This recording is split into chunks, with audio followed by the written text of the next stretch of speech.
ఆమె తెలంగాణ, ఆంధ్ర ప్రజలను ఉర్రూతలూగించే popular folk singer. ప్రముఖ టీవీ యాంకర్గా, జానపద ప్రైవేట్ ఆల్బమ్స్ సింగర్గా, డాన్సర్గా, సినీ గాయనిగా, సినీ నటిగా 2 తెలుగు రాష్ట్రాల్లో ఎంతో పేరు ప్రఖ్యాతులు తెచ్చుకున్నారు.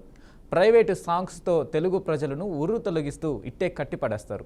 ఒక మాటలో చెప్పాలంటే ఆమె కాలికి గజ్జె కట్టి గళ్ళం విప్పిందంటే ప్రపంచాన్ని మైమరిచిపోయి ఏదో తన్మయత్వంలో మునిగిపోవాల్సిందే. అందుకే ఆమె పాటలంటే తెలుగు ప్రజలు పడి చచ్చిపోతారంటే అతిశయోక్తి లేదు. ఆమె ఎవరో ఈ పాటకి మీకు అర్థమయ్యే ఉంటుంది. ఈమెనే ప్రముఖ ఫోక్ సింగర్ మంగ్లీ. కర్నూలు జిల్లాకు చెందిన మంగ్లీ తెలంగాణ ఆడపడుచులాగే ఒదిగిపోయారు.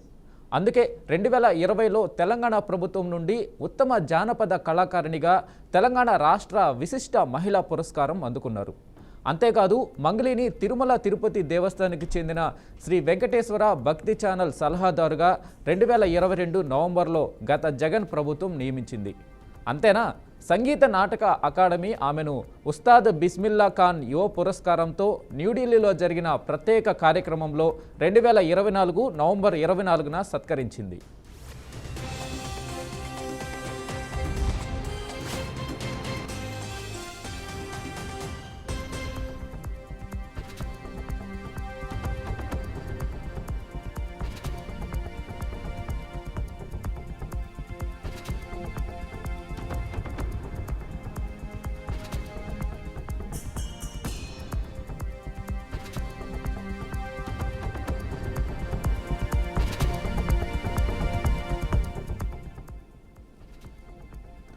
అయితే అంత పేరు ప్రఖ్యాతులు సంపాదించుకున్న సింగర్ మంగ్లీ చిక్కుల్లో పడింది. తన పుట్టినరోజు సందర్భంగా చేవెళ్లలోని ఈర్లపల్లి గ్రామ శివారులో ఉన్న త్రిపుర రిసార్టులో బుధవారం అర్ధరాత్రి వరకు మంగ్లీ బర్త్డే వేడుకలు అట్టహాసంగా నిర్వహించారు.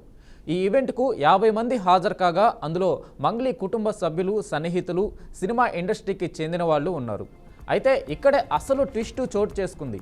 ఆ పార్టీలో భారీగా విదేశీ మద్యంతో పాటు గంజాయి కూడా సరఫరా చేసినట్లుగా తెలుస్తుంది. విశ్వసనీయ వర్గాల సమాచారం మేరకు పార్టీ జరుగుతున్న త్రిపుర రిసార్ట్పై చేవెళ్ల పోలీసులు ఆకస్మిక దాడులు నిర్వహించారు.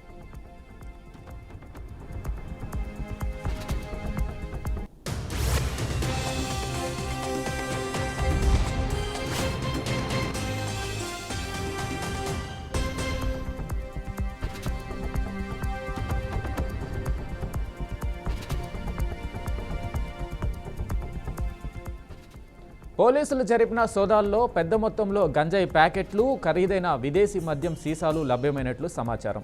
దీంతో పార్టీలో ఉన్న పలువురిని పోలీసులు అదుపులోకి తీసుకున్నారు. అనంతరం వారికి వైద్య పరీక్షలు నిర్వహించగా కొందరికి డ్రగ్స్ పాజిటివ్గా తేలినట్లు వార్తలు వస్తున్నాయి. డ్రగ్స్ వినియోగించిన వారిలో కొందరు ప్రముఖుల పిల్లలు కూడా ఉన్నట్లు ప్రచారం జరుగుతుండడం ఆందోళన కలిగిస్తుంది. ఈ ఘటనతో తెలుగు సినీ పరిశ్రమలో మరోసారి మాదక ద్రవ్యాల వాడకంపై చర్చ మొదలైంది. ముఖ్యంగా యువత ఇలాంటి పార్టీల పేరుతో పెడదారి పడుతున్నారనే ఆందోళనలు వ్యక్తమవుతున్నాయి. పోలీసులు ఈ ఘటనను తీవ్రంగా పరిగణించి కేసు నమోదు చేసుకుని దర్యాప్తు ముమ్మరం చేశారు. పార్టీ నిర్వాహకుల పాత్రపై కూడా పోలీసులు దృష్టి సారించినట్లు తెలుస్తుంది. ఈ డ్రగ్స్ రాకెట్ వెనుక ఎవరున్నారు, సరఫరాదారులు ఎవరెవరు అనే కోణంలో విచారణ జరుపుతున్నారు. ఈ ఘటనకు సంబంధించి పూర్తి వివరాలు దర్యాప్తు అనంతరం వెల్లడయ్యే అవకాశం ఉంది.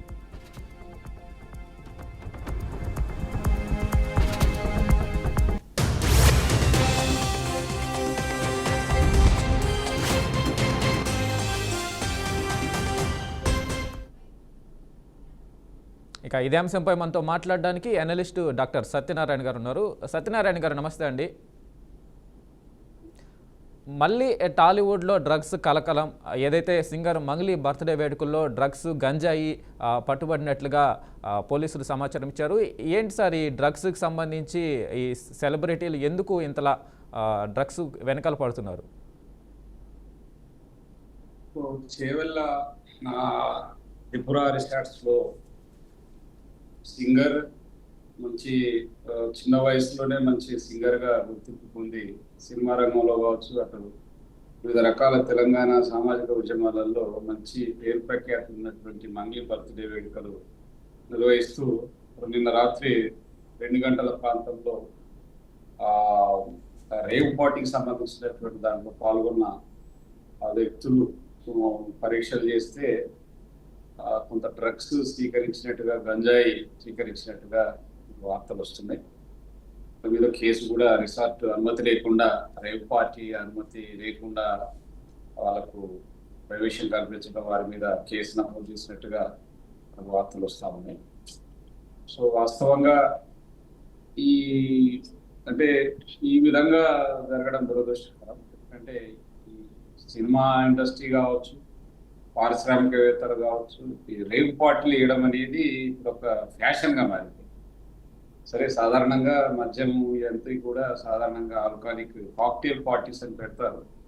కాకపోతే ప్రభుత్వం ఎక్సైజ్ డిపార్ట్మెంట్ యొక్క అనుమతితోటి ఈ ఈ రకమైనటువంటి పార్టీలు కొన్ని జరుగుతూ ఉంటాయి సిటీలలో. వివిధ రకాలైనటువంటి ఉన్నత వర్గాలు, వివిధ రకాలైనటువంటి పారిశ్రామికవేత్తలు, సినిమా ఇండస్ట్రీలో జరుగుతున్నటువంటి వివిధ పార్టీలు. కానీ అనుమతి లేకుండా విదేశీ మద్యం కూడా లభించినట్లుగా 9 మంది మీద పరీక్షలు చేయగా వాళ్ళకు డ్రగ్ కన్జ్యూమ్ చేసినట్టుగా మనకు ఈ వార్తలు కనపడతా ఉన్నాయి. ఇది చాలా దురదృష్టకరమైన అంశం. ఎందుకంటే సినిమా రంగంలో ఇవాళ చాలా భయంకరమైనటువంటి ఒక హ్యాబిట్ ఈ డ్రగ్స్.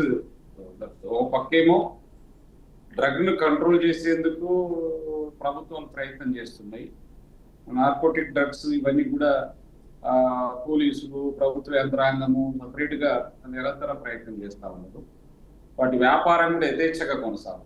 స్కూల్ పిల్లలకు అందియడం, చిన్న చిన్న పిల్లలకు కూడా, స్కూళ్ళ నుంచి కాలేజీలు, యూనివర్సిటీల వరకు కూడా ఆ డ్రగ్స్ మాఫియా దందా అనేది ఏదైతే ఉందో, గాంజాయి, కొకైన్, బ్రౌన్ షుగర్, తర్వాత ఇంకా హెరోయిన్ లాంటివి, అంటే ఇవన్నీ కూడా మత్తు పదార్థాలకు సంబంధించి, అంటే ఒక డ్రగ్ ఈ ఎడిక్షన్ అనేటువంటిది సినిమా రంగంలో కూడా వ్యాప్తి చేయడం చాలా దురదృష్టకరం. ఎందుకంటే చాలా కేసులలో కూడా డ్రగ్స్ స్వీకరించిన సందర్భాలలో అరెస్ట్ అయ్యి కేసులు నమోదైనటువంటి సందర్భాలు కూడా మనకు కనపడుతుంది. రవితేజ తమ్ముడు, అదేవిధంగా చార్మి, రకుల్ ప్రీతి సింగ్, పూరి జగన్నాథ్, సుబ్బరాజు, తర్వాత ఇంకా అనేక రానా దగ్గుబాటి, మొన్న హేమ, అదేవిధంగా ప్రొడ్యూసర్ చౌదరి, ఇంకా ఇట్లా అనేక మంది, ముమైద్ ఖాన్, ఇట్లా చాలా మంది సినిమా యాక్టర్ల మీద కూడా ఈ డ్రగ్స్ వాడకం వల్ల డ్రగ్స్ స్వీకరించి చట్టాన్ని దొరికిన సందర్భాలు కూడా కనపడతాయి.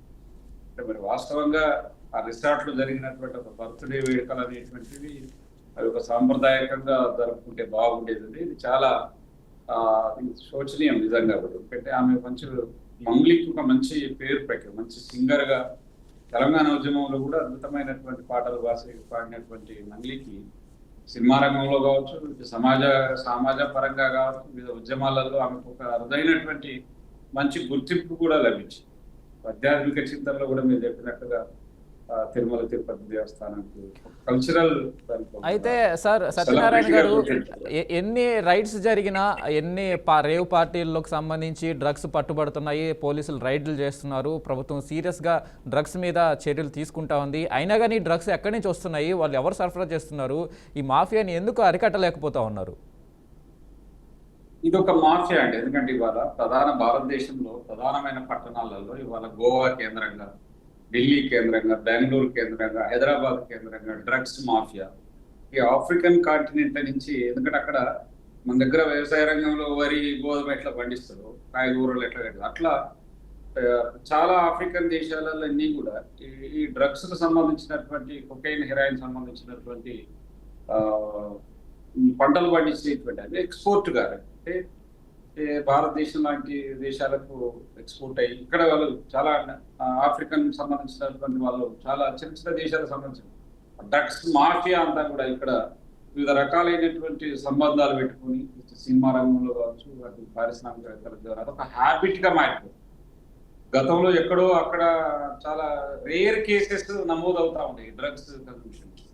ఇప్పుడు చూస్తే చాలా మంది సంపన్న వర్గాలకు సంబంధించారు, ఉన్నత వర్గాలకు సంబంధించిన, కులీన వర్గాలకు సంబంధించినటువంటి, అత్యంత పారిశ్రామిక బడావేత్తలకు సంబంధించినటువంటి కుటుంబాలకు చెందినటువంటి వారు, సినిమా పరిశ్రమలో అత్యున్నత స్థాయిలో ఉండబడినటువంటి హీరోలు, ప్రొడ్యూసర్లు, డైరెక్టర్లు, ఇంకా సమాజంలో ఉండబడినటువంటి మంచి కళారంగంలో నిష్ణాతులైనటువంటి వాళ్ళు కూడా ఇటువంటి డ్రగ్స్ కు ఎడిక్ట్ అయ్యి మొత్తంగా కూడా వాళ్ళ పేరు ప్రఖ్యాతులు కూడా చాలా దిగజారిపోయినటువంటి పరిస్థితి. అందుకే ప్రభుత్వాలు చాలా కట్టడి చేస్తాం. ఎంత కట్టడి చేసినా కూడా ఇవాళ డ్రగ్స్ నాట్రో డ్రగ్స్ యాక్ట్స్ ఇవన్నీ కూడా చాలా ప్రధానంగా పకడ్బందీగా, కాకపోతే ఇంకా విదేశాలలో ఇవాళ మలేషియా, హాంకాంగ్, సింగపూర్ ఈ దేశాలలో తర్వాత బ్యాంకాక్ ఆ దేశాలలో డ్రగ్స్ కనుక పట్టిపడితే చాలా క్రిమినల్ గా, కానీ మన దగ్గర ఇప్పుడిప్పుడే చట్టాలు రిఫార్మేషన్ చేస్తా ఉన్నారు. చట్టాలను సవరించి ఒక కఠినమైనటువంటి శిక్షలను అమలు చేయడం వల్ల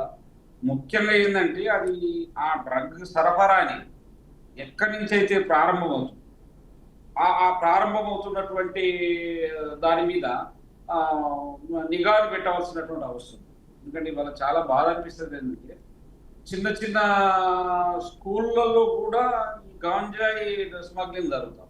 ఎందుకంటే ఇవాళ ఫార్మా కంపెనీల సప్లై పేరుతో కూడా ఈ గాంజాని సప్లై చేస్తూ పట్టణాలకు పరిమితమైనటువంటి డ్రగ్స్ మాఫియా మొత్తం కింది స్థాయిలో ఒక గ్రాస్ రూట్ లెవెల్లో, విలేజ్ లెవెల్లో కూడా వచ్చిన సందర్భాలు మనకు కనపడవు.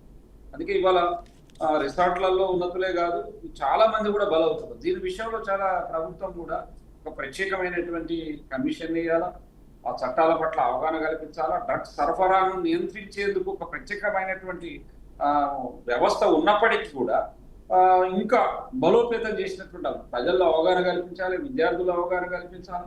ఇటువంటి ఘటనలు జరగకుండా నియంత్రించవలసినటువంటి బాధ్యత సమాజంపై ఉన్నది, అట్లనే ప్రభుత్వంపై ఉంది. మరి ఈ సరఫరాకు సంబంధించినటువంటి దాని మీద కూడా పూర్తి నిఘా పెడితే రాకుండా ఉండేటువంటి అవకాశం కూడా, సరఫరా చేయకుండా ఉండేటువంటి అవకాశం కూడా ఉంటుందిగా భావించాల్సి ఉంటుంది. సార్, ఇదిలా ఉంటే త్రిపుర రిసార్ట్స్లో ఇలాంటివి మామూలేననే ఆరోపణలు కూడా ఉన్నాయి. త్రిపుర రిసార్ట్స్ యాజమాన్యానికి తెలిసే ఇలాంటి దందా, డ్రగ్స్, రేవ్ పార్టీలు జరుగుతాయనే ప్రచారం కూడా ఉంది. అయితే త్రిపుర కన్స్ట్రక్షన్స్లో వందలాది మంది డబ్బు తెచ్చి రిసార్ట్స్ కట్టారనే ఆరోపణలు కూడా వినిపిస్తున్నాయి. ఏంటి సార్ ఈ రిసార్ట్స్లు వెనక ఏం జరుగుతూ ఉంది? రిసార్ట్స్ వెనుక ఈ డ్రగ్స్ మాఫియా రిసార్ట్స్ చాటుగా జరుగుతూ ఉందా? సాధారణంగా ఇప్పుడు రిసార్ట్స్ కానీ ఫామ్ హౌస్లు కానీ ప్రత్యేకంగా ఒక ప్రత్యేకమైనటువంటి ఒక ప్రాంతం, ఆ ప్రాంతానికి సంబంధించినటువంటి దాంట్లో ఒక ప్రైమసీ కోసం ఉన్నత వర్గాలకు సంబంధించినటువంటి వాళ్ళు ఈ రకమైనటువంటి ఒక డ్రగ్స్ కు సంబంధించినటువంటి పార్టీలను, రేవ్ పార్టీలను అరేంజ్ చేసుకొని నానా రకాలుగా ఇట్లా అంటే వాస్తవం ఏంటంటే పుట్టినరోజు వేడుకలు కావచ్చు, ఇతర శుభ కార్యక్రమాలు కావచ్చు, ఇవన్నీ కూడా కేంద్రాలుగా ఉంటే అది ఒక సంస్కృతిలో ఒక అంతర్భాగంగా మనం భావించవచ్చు. కానీ ఈ ప్రైమసీ ఉండబడినటువంటి ప్రాంతాలను తీసుకుని రహస్యంగా డ్రగ్స్ సప్లై చేసుకుని గాంజా, కొకైన్, హెరాయిన్, తర్వాత వీటికి సంబంధించిన అన్ని కూడా సప్లై చేసుకుని ఆ రేవ్ పార్టీలో తందనాలు తాగి తందనాలాడి ఒక రకమైనటువంటి కల్చర్ను ఇప్పుడు కొత్తగా డెవలప్ అవుతున్న సందర్భం. అందుకే ఇప్పుడు జరిగినటువంటి సంఘటనలో కూడా అందరి మీద కేసులు నమోదైన సందర్భం ఉంది. రిసార్ట్స్ యాజమానులకు కూడా చాలా స్పష్టంగా పోలీసులు కూడా ఆదేశాలు ఇవ్వాల్సినటువంటి అవసరం ఉంది. ఎందుకంటే ఇటువంటి ఒక ఇల్లీగల్ కి సంబంధించినటువంటి పార్టీలను అలౌ చేస్తే క్రిమినల్ చర్యలు ఉంటాయని చెప్పేసి ఇప్పటికీ కేసు నమోదైన సందర్భాలు మనం వార్తలు వింటాము. అందుకే భవిష్యత్తులో ఇటువంటి రిసార్ట్స్లలో లేకపోతే ఇటువంటి ఇతర ఫంక్షన్ హాల్లో కావచ్చు, లేకపోతే ఫామ్ హౌస్లో కావచ్చు, ఇవన్నీ కూడా ఇటువంటి సంఘటనలు పునరావృతం కాకుండా, అనుమతి లేకుండా వివిధ రకాల రేవ్ పార్టీలు జరగకుండా చూసే బాధ్యత కూడా ప్రభుత్వంపై ఉంది. కేసులు నమోదు చేయడమే కాకుండా భవిష్యత్తులో రాబోయే రోజుల్లో కూడా ఒక మంచి విధి విధానాల రూపకల్పనతో పోయి వాళ్ళను కొద్దిగా ఆదేశాలు జారీ చేయాల్సినటువంటి అవసరం ప్రభుత్వానికి ఉంది, పోలీసులకు ఉంది. అట్లనే ఎక్సైజ్ డిపార్ట్మెంట్ కూడా పరీక్షలు అంటే దాదాపుగా ఏ రకాలుగా పార్టీలు జరిగితే ఏ రకాలుగా అనుమతులు తీసుకోవాలి అవన్నీ కూడా ప్రజలకు అవగాహన కల్పించవలసిన అవసరం. సార్, ఈ రిసార్ట్స్లో, త్రిపుర రిసార్ట్లో ఇలాంటి డ్రగ్స్ అనేది సర్వసాధారణం పార్టీల్లో వాడడం అనేది కూడా తెలుస్తూ ఉంది. అంటే ఇప్పుడు మంగ్లీ ఏదైతే బర్త్డే వేడుకలు జరుపుకుందో ఆమెకి తెలిసి జరిగిందంటారా ఇది డ్రగ్స్ అక్కడ ఆ పార్టీలో డ్రగ్స్ సరఫరా చేస్తారనేది చెప్పేసి, లేకుంటే ఆమె నార్మల్గా పార్టీ అక్కడ చేసుకోవడానికి రిసార్ట్ వాళ్ళకి చెప్తే అక్కడ వాళ్ళు డ్రగ్స్ సరఫరా చేశారు అనుకోవాలా? అంటే మంగ్లీ పాత్ర ఎంతవరకు ఉంటుంది అనుకోవచ్చు?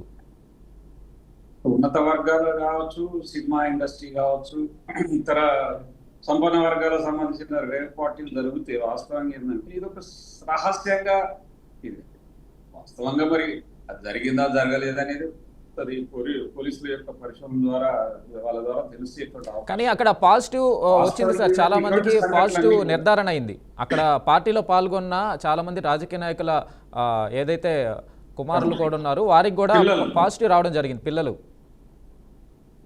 అదే ఇప్పుడు ఏంటంటే క్రేజీ ఉంటుంది, సెలబ్రిటీస్ కావచ్చు, లేకపోతే సినిమా ఇండస్ట్రీ సంబంధించిన ఒక సమూహ సంబంధాలు ఉంటాయి, వివిధ రకాలైనటువంటి ఉన్నత వర్గాలకు సంబంధించినటువంటి ఆ సినీ ఇండస్ట్రీ కావచ్చు, ఇండస్ట్రీకి సంబంధించిన రాజకీయ నాయకులు, పిల్లలు కూడా ఉన్నట్టు సోఫిస్టికేటెడ్ గా తమ జీవన విధానాన్ని కొనసాగిస్తారు. అక్కడ హైదరాబాద్ కల్చర్ లో కావచ్చు, బెంగళూరు కల్చర్ లో కావచ్చు, గోవా కల్చర్, ఢిల్లీ కల్చర్ లో, ఇట్లా అంటే ఒక సిటీ అర్బన్ అట్మాస్ఫియర్ లో అక్కడ ఉన్న పిల్లలు, చదువుకునే వాళ్ళు, లేకపోతే ప్రముఖుల పిల్లలు, వీళ్ళందరూ కూడా ఏదైనా ఒక పార్టీ జరిగినా, లేకపోతే వివిధ రకాలైనటువంటి ఫంక్షన్లు జరిగినా కూడా ఒక క్రేజీగా వెళ్ళేటువంటి అవకాశం. అంటే ఇప్పుడు న్యూ ట్రెండ్ గా ఏంటి అంటే కేవలం ఆల్కహాలే కాకుండా, అంటే కాక్టైల్ డ్రింకే కాకుండా ఈ డ్రగ్స్ తీసుకోవడం అనేది ఒక హ్యాబిట్ కదా. అంటే ప్రతి పార్టీలలో డ్రగ్స్ సీక్రెట్ గా, ఎందుకంటే చట్టబద్ధంగా నేరం కాబట్టి మాదక ద్రవ్యాలను ఉపయోగించడం, అమ్మడం, తర్వాత సరఫరా చేయడం, తర్వాత పార్టీలలో వివిధ రకాల పాల్గొనేటువంటి సభ్యులకు సరఫరా చేయడం, ఇదంతా నిషేధితం కాబట్టి, చట్టరీత్యా నేరం కాబట్టి దాన్ని ఒక రహస్యంగా చేసి, అంటే బయటికి తెలవకుండా, అంటే తెలిస్తే ఇప్పుడు పోలీసులకు ఇన్ఫర్మేషన్ ఇచ్చారు కాబట్టి అక్కడ రేవ్ పార్టీ అనుమతి లేకుండా ఇట్లా నిర్వహిస్తున్నారని చెప్పేసి కేసులు నమోదు చేసి దాంట్లో పాల్గొన్నటువంటి వాళ్ళను టెస్టులు చేస్తే వాళ్ళు తీసుకున్నట్టుగా నిర్ధారణ అవుతారు. అంటే ఉద్దేశపూర్వకంగా ఇటువంటి రహస్యంగా జరుగుతున్నటువంటి అంశాలు. అందుకే మనం ఇంతకుముందు చెప్పినట్టుగా ఏంటంటే ఈ డ్రగ్స్ ను మాఫియాను ట్రేస్ అవుట్ చేయాలి, డ్రగ్స్ మాఫియాను సప్లైని అరికట్టాలి. డ్రగ్స్ సంబంధించినటువంటి ఈ ఈ ఒక సూపర్ స్ట్రక్చర్ లో ఉండబడినటువంటి రిచెస్ట్ ఫ్యామిలీస్, సెలబ్రిటీస్, సినీ ఇండస్ట్రీకి సంబంధించిన దాంట్లో ఏం జరుగుతుందో ఒక నిఘాను కూడా పెంచవలసినటువంటి అవసరం ఉంటుందిగా భావిస్తుంది. అయితే ఎందుకు ఆ పోలీసులు ఇంత ఇంటెలిజెన్స్ ఉంది, ఎందుకు ఈ రేవ్ పార్టీలు కాదు, ఈ డ్రగ్స్ పార్టీలని ఎందుకు అరికట్టలేకపోతా ఉన్నారు? అంటే దీని వెనక పెద్ద పెద్ద నాయకులు కావచ్చు, పెద్ద పెద్ద వాళ్ళు ఉండి ఈ దందాన్ని నడిపిస్తున్నారా? ఎందుకు ప్రభుత్వం ఇంత సీరియస్గా తీసుకుంటున్నా కానీ ఇలాంటి డ్రగ్స్ అనేది అరికట్టలేకపోతున్నారు సార్? ఒక మాఫియా సామ్రాజ్యం అనేది సహజంగా ఉంటుంది, ఎందుకంటే లీగల్ ఇల్లీగల్ అనేది ఈ డ్రగ్ మాఫియా పెద్ద సామ్రాజ్యం. ఎందుకంటే ఇవాళ చాలా దేశాలలో కూడా డ్రగ్ మాఫియాసే రాజకీయాలను శాసించే స్థితి, సమాజంలో వివిధ రకాలైనటువంటి ప్రభావాలు చూపెడుతున్నటువంటి వేరే దేశాలు. ఇక్కడ కూడా ఏంటంటే ఇప్పుడు ఒక డ్రగ్ మాఫియా అనేది కూడా డెవలప్ అవుతుంది.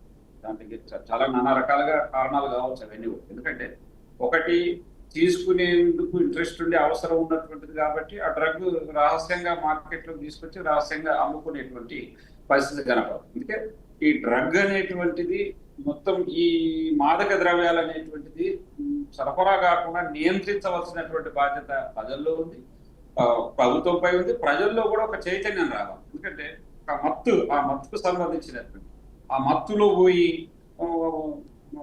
ఒక మిత్రులు చెప్పారు, నిజంగా ఆ డ్రగ్ తీసుకోవడం వల్ల అసలు ఇక మైమరిచిపోతారు శరీరాన్ని, ఆలోచనలను, తర్వాత ఎక్కడికో ఊహాలోకంలోకి వెళ్ళిపోయి దానిలోనే నివసించే అటువంటి సైకాలజీకి ఈ సెలబ్రిటీలు వీళ్ళందరూ రావడం ఫలితంగానే ఇటువంటి పార్టీలు కూడా ఇట్లా మన కళ్ళ ముందు ఇంత చాలా మంది ఫేమస్ గా ఉండబడినటువంటి హీరోలు, ప్రొడ్యూసర్లు, డైరెక్టర్లు వాళ్ళందరూ కూడా దీని బారిన పడి దొరికినటువంటి సందర్భాలు. అంటే దరిదాపుగా ఇవాళ సినీ పరిశ్రమకు సంబంధించిన దాంట్లో మోర్ దెన్ 50% ఈ హ్యాబిట్ కి ఎడిక్ట్ అయి ఉన్నారు అనేది మనకు సమాజంగా అర్థం చేసుకోవాల్సిన అవసరం. ఇది ఈ దేశానికి, సమాజానికి పెను ప్రమాదంగా మారేటువంటి అవకాశం ఉంది. అందుకే గాంజాయి మన దగ్గర రూరల్ ఏరియాలలో గాంజాను పండియకుండా అడ్డుకట్టవలసినటువంటి అవసరం ఉంది. గాంజాను వివిధ రకంగా సరఫరాన్ని నియంత్రించవలసినటువంటి అవసరం ఉంది. విదేశాల నుంచి వచ్చేటువంటి మాదక ద్రవ్యం మొత్తంగా కూడా నియంత్రించాలి. కొకైన్ ఎక్కడి నుంచి మన దగ్గర పండవు కదా, కొకైన్ కావచ్చు, బ్రౌన్ షుగర్ కావచ్చు, తర్వాత హెరోయిన్ కావచ్చు, ఇవంతా కూడా విదేశాల నుంచి సరఫరా అవుతున్నటువంటి, అంటే దరిదాపుగా ట్రాన్స్పోర్టేషన్ ఎట్లా జరుగుతుంది? బై షిప్ల ద్వారా జరగవచ్చు, బై ట్రైన్ల ద్వారా జరగవచ్చు, బై ఫ్లైట్ల ద్వారా జరగవచ్చు. ఇంటన్నిటిని నియంత్రించినప్పుడు మనకు కొంత సేఫ్ సైడ్ గా ఉండేటువంటి అవకాశం. ఒక ఫ్యాసిలిటిక్ సైకాలజీ, ఒక ఫ్యాసిలిటిక్ సమాజము మనం ఊహించని రీతిలో ఈ దేశంలో ఎదుగుతా ఉంది. పెద్ద పెద్ద అర్బనైజ్డ్ సిటీస్లలో ఈ కల్చర్ డెవలప్ అవుతా ఉంది. ఎందుకంటే సర్ప్లస్ మనీ ఉండటం, పేరు ప్రఖ్యాతలు కూడా పక్కన పెట్టి కావాల్సినంత ధనము కావాల్సినంత డబ్బులు ఇవన్నీ కూడా రూపాలు ఉండేసరికి వాళ్ళకు ఈ రకమైనటువంటి హ్యాబిట్లోకి డివర్షన్ అవుతున్నటువంటి సందర్భాలు కూడా మనకు ప్రధానంగా కనపడుతుంది. సార్ ఈమె ఏదైతే మంగ్లీ ఉన్నారో ఆమె చాలా పద్ధతిగా ఉంటారు. ఆమె బిహేవియర్ కానీ బయట సమాజంలో చాలా మంచి పేరుంది. ఆమె విప్లవ గీతాలకి ప్రసిద్ధి కూడా ఒక ఉద్యమ గీతాలకు కావచ్చు, తెలంగాణకు సంబంధించి చాలా పాపులర్ ఉద్యమ గీతాలను కూడా ఆమె ఆలపించింది. కానీ పైకి సమాజంలో అంత పేరు ప్రఖ్యాతులు సంపాదించుకొని ఇలా చీకటి కోణం, ఆమె వెనకాల చీకటి కోణం ఎలా చూడాలి ఆ మంగ్లీ ఆమె చేస్తున్న నిర్వాకాన్ని?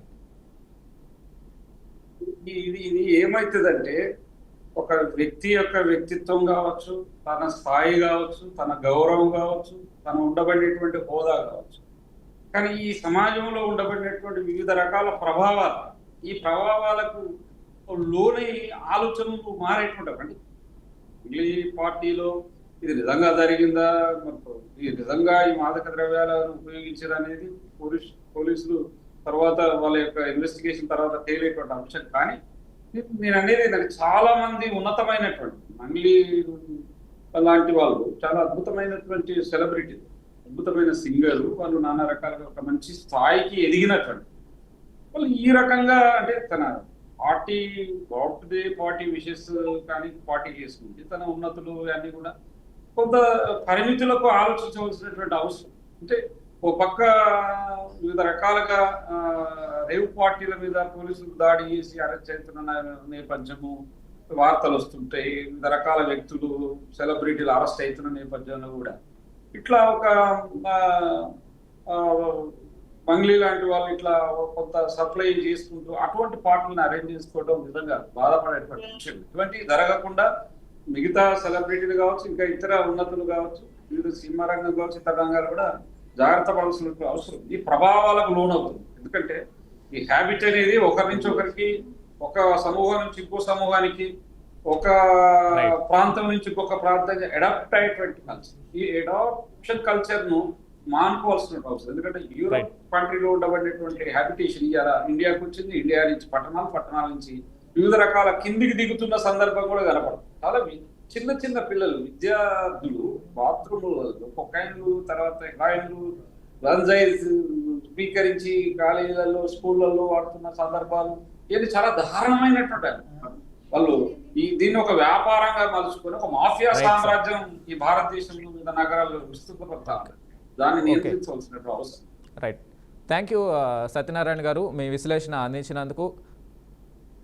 అయితే టాలీవుడ్లో డ్రగ్స్ పార్టీలు పదే జరుగుతున్నాయి. ఎన్నిసార్లు పోలీసులు పట్టుకున్నా కూడా ఏదైతే డ్రగ్స్ పార్టీలను అరికట్టడంలో అయితే సఫలం కావట్లేదని తెలుస్తోంది. తాజాగా సింగర్ మంగ్లీ ఈ చీకటి కోణం, సింగర్ మంగ్లీ వెనుక ఉన్న ఈ డ్రగ్స్ చీకటి కోణం బయటపడింది. సో దీనిపైన పోలీసులు అయితే ఇన్వెస్టిగేషన్ చేస్తున్నారు. సో ఇది ఇవాల్టి special in depth. Keep watching BRK news.